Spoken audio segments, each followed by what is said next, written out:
Sunday morning, 9:30, and this is the start of what is in many ways the most significant practice period of all. It is only for 30 minutes, but for the first time since the cars came out onto the Adelaide track on Friday morning, they are going to be in race trim. Up to now, in the 1.5-hour sessions on Friday and Saturday morning, we have not known what boost the turbo cars were running. We didn't know what petrol load any of the cars had. We didn't know whether they were absolutely in their race trim. But now, just for 30 minutes, we're going to see the turbo cars using the boost that they will be using during the race. The atmospheric cars will be in a similar state as far as race condition is concerned, and they are on a level pegging basis. And as a result of that, you very often see the 3.5-litre cars much closer to the turbo cars in terms of times. Gerhard Berger is standing on it at the moment, 1:26.4. Now that is actually 9 seconds outside his pole position lap, but remember that the pole position lap was almost certainly with a higher turbocharger boost than he will have in the race, and it was of course a maximum 1 lap effort, whereas in the race you certainly do not drive for 10/10 the whole time. But at the moment Gerhard Berger is fastest, and interestingly his teammate Michele Alboreto, as Berger stops on the circuit for what he's just practicing a start, I think, Jackie.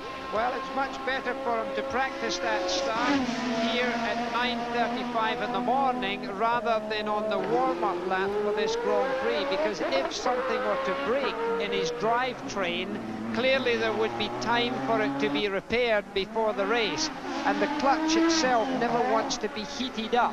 So he was checking with the humidity, with the air temperature, etc., what revs he would have to take it off the line at, and for a racing driver that's always a delicate moment, because if he fouls it up, he is going to be left behind by the complete field as they pass him, and sometimes that, a false beginning for the race, can create chain reaction and a massive accident, as we've seen on many other Grand Prix over the years when restarts have had to occur simply because one driver has either engaged the wrong gear, has stalled the engine, or has got away to a particularly slow start.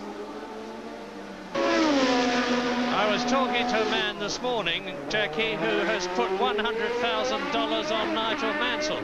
I spoke to him as well. I think he's a very nervous man. I think he was standing at our hotel, Murray, saying, what does Murray Walker think? What does Jackie Stewart think? That's exactly what he did. He came up to me and said, what do you think?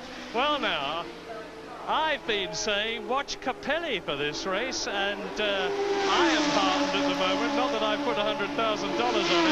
I'm heartened by the fact that he is heading the list. He's moved up to the top of the timing list as Nigel Mansell rounds the right-hander on his way to Foster's hairpin, and Mansell's only just gone out onto the track. He hasn't yet put up a time. And there are the first three.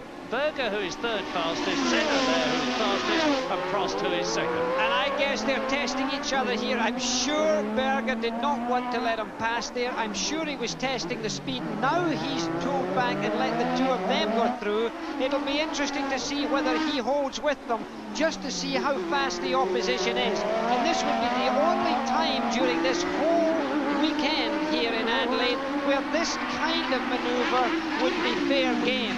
So both McLarens, you're looking at the first 3 fastest runners this morning so far in the warm-up, and the McLarens have accelerated away a slight bit already from Berger, and believe me, the chances are that all 3 of these drivers are trying to their full extent. This is like the race for them. This is like testing the temperature of the water. We now have less than 2 minutes to go. Senna is again fastest, Prost is second, and Boutsen is third. Ayrton Senna winding his way around here, really getting into the groove of this Adelaide racetrack in preparation for what he would love to do this afternoon, would be to win this final Grand Prix of the World Championship year that he has already clinched as champion-elect, this prestigious award that he's really fought for the last 2 years. It's something that Senna, and look, you saw him looking in his mirror there, he cocks his head to the side, looking at rear view mirrors that are probably smaller than if you were to put 3 fingers of your hand together. The mirror is no bigger than that, and they are looking at the opportunity of seeing who's behind them. Now consider the vibration and everything else there, and you'll see how difficult it is and how sharp the reactions they're going to have. Now we're going to see a replay of the pass that was taken on the main straight. Now watch for this.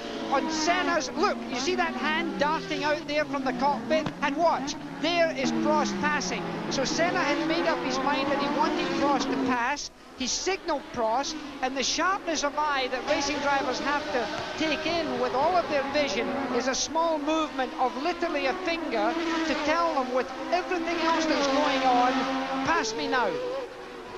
And I don't think Gerhard Berger would be seeing too many fingers popping out from the side of Senna's car.